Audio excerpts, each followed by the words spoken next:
ಕಲಿಯುಗ ಪಾಪ ಮತ್ತು ಅಧರ್ಮದ ಯುಗ. ಇಲ್ಲಿ ಅಹಂ ಅಂಧಕಾರ ಮನುಷ್ಯನ ಮನಸ್ಸನ್ನು ಆವರಿಸಿಕೊಂಡಿದೆ. ಎಂದ ಅಹಮ್ಮಿನಿಂದ ಹುಟ್ಟಿರುವ ದಶಮುಖ ವ್ಯಾಘ್ರನ ಅಂಶವೇ ನರ ರಾವಣ.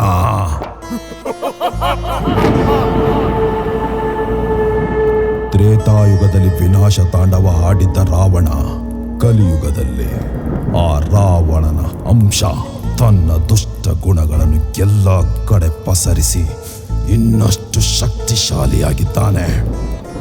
ಈ ಯುಗದಲ್ಲಿ ರಾಮನ ಧನಸೂ ಇಲ್ಲ, ಲಕ್ಷ್ಮಣನ ಬಾಣವೂ ಇಲ್ಲ. ರಾವಣ ನರ ನರ ನರ ರಾವಣ, ರಾವಣ ನರ ನರ ನರ ರಾವಣ, ಕೋಪ ಕೆಟ್ಟ ಅಗ್ನಿಕುಂಡ ಜ್ವಾಲಾಮುಖಿ ರಾವಣ, ದಶ ದಿಕ್ಕಿಗೂ ಕೇಳು ತುಂಬಿ ಹುಕ್ಕರಿಸುವ ರಾವಣ. ಈ ಯುದ್ಧ ಯಾವತ್ತೂ ಮುಗಿಯಲ್ಲ.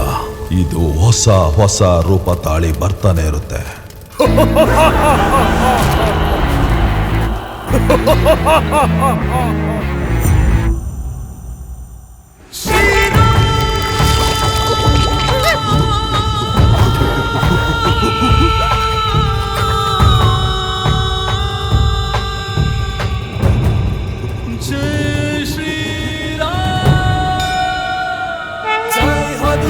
जय बलवान जय हनुमान, जय बलवान वीराधि वीर जय हनुमान, धीर गंभीर जय बलवान, वायु सुपुत्र जय हनुमान, वज्र शरीर जय बलवान, श्री राम भक्त जय हनुमान, रामदूत जय बलवान, शरणर रक्षक जय हनुमान, शत्रु भयंकर जय बलवान, जीवोत्तमने जय हनुमान, जय राम विठल प्रिय जय बलवान.